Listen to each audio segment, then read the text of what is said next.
नगरसेवक आले आहेत भाजपचे, हो. कसं पाहताय निकाल? नगरसेवक आमचे 15 निवडून आलेली आहेत आणि त्याबद्दल सगळ्या मतदारांची ज्यांनी भारतीय जनता पार्टीवर पहिल्यांदा एवढा विश्वास दाखवून आम्हाला निवडून दिलं त्याबद्दल सर्वांचे प्रथम आभार व्यक्त करते. नगराध्यक्ष पदाचं मात्र 15व्या प्रभागापर्यंत 10,000ची लीड होती आणि त्यानंतर मात्र ती घसरली.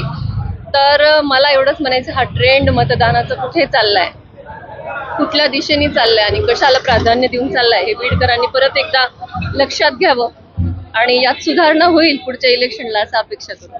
ताई, आपण जर पाहिलं तर बीडची नगरपालिका ही कायम क्षीरसागरांच्या नेतृत्वाखाली आजवर होती, परंतु पहिल्यांदाच यावेळी आता क्षीरसागरांचं नेतृत्व दिसत नाही. तुमच्या रूपाने एक क्षीरसागर मात्र पुरवलंय. क्षीरसागर मुक्त कुठे झालं? मी आहे ना. क्षीरसागर मुक्त हे झालेलं नाहीये. क्षीरसागरांवर विश्वास ठेवणारे 15 नगरसेवक आज भारतीय जनता पार्टीकडून आहेत आणि दुसरेही आमचे जे माझे धीर आहेत ते पण क्षीरसागरच आहेत, त्यांचे 14 नगरसेवक आहेत. त्यामुळे क्षीरसागर मुक्त कुठे झालंय? जरी सत्ता राष्ट्रवादीकडे गेली असली तरी विरोधी पक्ष म्हणून जी भूमिका असणार आहे ती कशा पद्धतीने असेल आणि बीडच्या नागरिकांच्या विकासाच्या दृष्टिकोनातून काय अजेंडा असेल?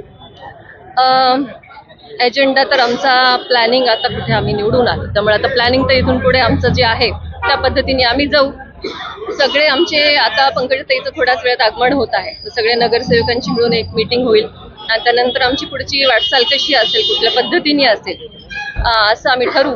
आणि विरोधी पक्ष म्हणण्यापेक्षा वरती सत्ता आमचीच आहे, भारतीय जनता पार्टीची, त्यामुळे तिथून आम्हाला भरपूर सपोर्ट मिळत राहील. त्यामुळे आम्हाला स्वतःला विरोधी पक्ष असं काही आम्ही प्रेझेंट करणार नाही.